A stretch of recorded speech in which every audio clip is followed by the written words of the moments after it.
Alrighty, what's up, guys? Welcome back to some more Birthright as we work our way through the rest of the Western Basin States.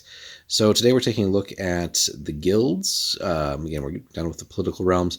So as we see in the just quick blurb there, though few guilds exist within the Western Basin States, few truly prosper. In Mass and March, one particularly despicable guild not only prospers but flourishes. So an interesting, unlike a lot of the other domain areas that we ultimately review, a lot of times you have the occasional realm or domain that's not up for use, but really in this one, two of the three are actually not available, so neither the guilds nor the sources here. So, but the Fosslumbren, another interesting name, is lawful evil, not for PCs, but worth knowing about. So the Thuringode Forest, home to the boar, continually produces basically some of the finest wood in the land, and the Swordhawk has used this fact to create a guild where profit is not the singular motive. A rarity for sure. Now, the Fosslumbren ships Thuringode timber all over Brecht lands, and it prize precious gems from beneath the craggy peaks of the Mass and March Mountains. But this guild is dedicated to providing the Swordhawk with information about the outside world. So the financial aspect here is secondary. So again, someone who's running a campaign and where you have PCs interacting and dealing with the Swordhawk and his realm, certainly worth knowing how his own sort of pet guild operates and what its purpose is. So PCs may be thinking to disrupt the trade and think that that's really what's going to strike a blow or irritate the Swordhawk. Might be shocked to learn that maybe that's not the only purpose there. So it'd be an interesting tidbit to find out too. But really just the fact that he uses this to essentially gain contact and know about what's happening in surrounding realms. And again, we've seen, go back to the description in the video there too on that realm and sort of why the Swordhawk doesn't just sort of naturally acquire that type of intelligence. Now, the guild does have some interesting holdings. It's got a 4, a couple of 3s, and then a 2 and a 0. And you can kind of see the provinces there. It's all in Mass and March, of course. Not much in the way of resources here, so minimal RP. As it says, the Swordhawk takes all the RP generated by his vassal holding, but it basically just gives them enough to essentially operate, right? So operating expenses there. No treasury, really. So the guild turns all profits over to its lord. Again, he's running it, not necessarily in name, but it is essentially under his thumb. So he keeps his spies and guilders happy, though. So basically, again, it's sort of whatever profits there are, he takes his cut and then just gives them enough to essentially stay as loyal as they possibly can be, or at least as loyal as he thinks they can be. But he has, again, as it says, other ways of discouraging treachery, given that he's an Anshe. So now the vassal here, the guy that's ostensibly running it, minor guy here, minor player, but Fazuk Zwarim is a level 5 thief. Minimal bloodline here, tainted. He's neutral evil. Now he's avoided death at the Swordhawk's hands by proposing the Spy Guild as a clever alternative to just the bog standard guild. In the year since his appointment, the renegade Kanasi merchant has made himself comfortable in the realm of Mass and March, and his efforts have pleased the Swordhawk on many occasions.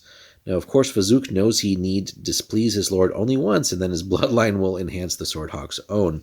So, yeah, and, always dangerous working for an Anshe, especially an unstable one like the Swordhawk, and yeah, that you kind of better fall in line. Now, for Fazuk's part, he trades with as many nations around the Great Bay as he can, sending his merchants and spies to every port. He spends most of his time gathering information for the Swordhawk, though he does not turn over everything to his lord, so he's not 100% loyal, as you might expect as a neutral evil character.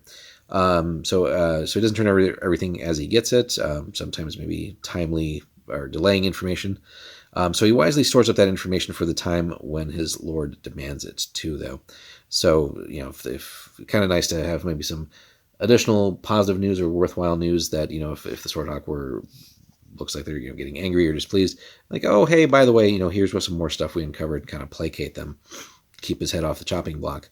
Now, there are a couple other minor guilds here, too. We'll come back in a second, but you got the Steelbenders Gilden, Frodrick Forestanen, Finn's Harvesters, and the Vampire, him or her, well, not her, but him or itself, in the Vampire's Hold, of course, so you can see the different levels there.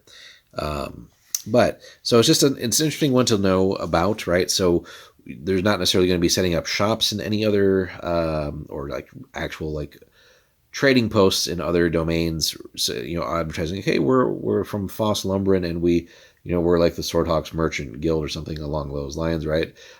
So they're going to be more sort of the back alley dealers, the secret shops, and as it says here, like spies and things too. So again, in campaigns that could take the place of if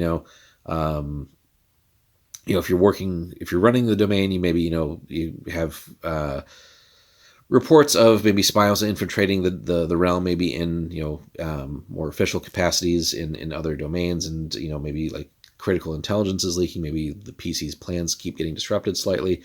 If they're having to deal with the Swordhawk and his domain.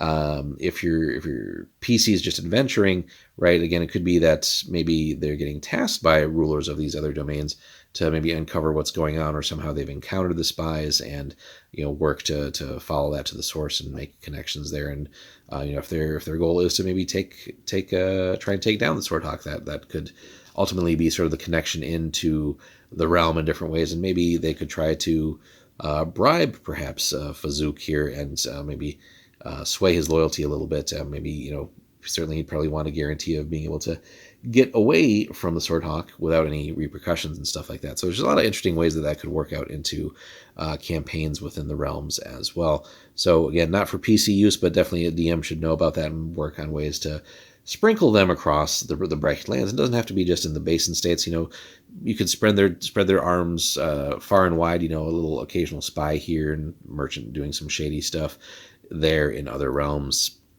Just to plant those seeds, and maybe the PCs initially have no clue about where they're from, but maybe that like the gradual trail of breadcrumbs to take them down to Mass and March and things like that, and ultimately encounters with the Swordhawk and the bad stuff going on there.